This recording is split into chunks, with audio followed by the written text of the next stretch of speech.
Bismillahirrahmanirrahim. Të nderuar vëllezër dhe motra, selam aleikum rahmetullahi wa barakatuh. Jemi rrugës për në Shqipëri.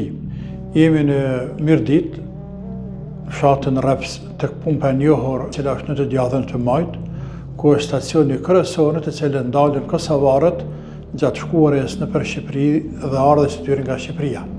Ajo që ka është të re në këtë vend, e që unë erdha me qëllim këto dhe provova, është ky mesxhit, ky xhami e vogël, të cilën ka hapur ky zotnia.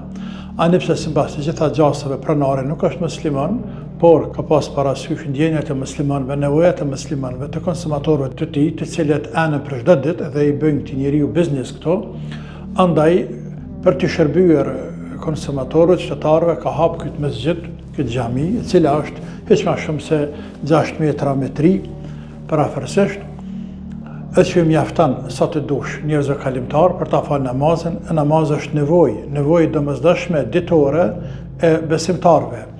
Tani ajo që ka vetvetiu po më pengon mua dhe po më bën me bën një lloj pyetje vetvetes time, po edhe të tjerëve, me parashton një pyetje.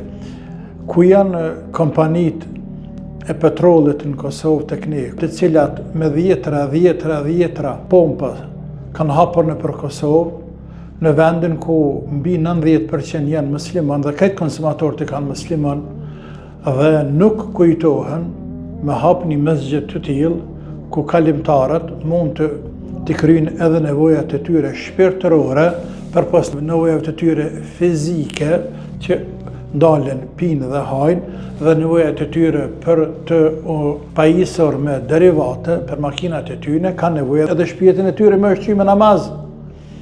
Kështu që kjo nuk do t'i pengonte asgjë ata, përkundrazi do t'u ashtonte rrezikun, bereqetin, edhe do të shtohej edhe numri konsumatorëve, respektivisht të klientëve, të cilët do të synonin qëllimisht shku me marrë nafta për benzinë në atë pompë, një udhë 2 punë së populli, edhe me marrë benzinë apo naftë, edhe me honë pi diçka, por edhe me fal namazin.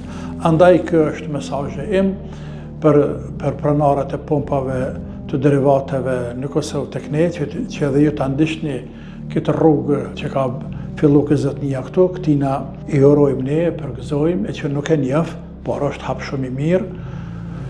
Zoti rujt të gjithëve dhe paqe faqe në bardhë. Selam aleikum nga Mirdita e Shqipërisë.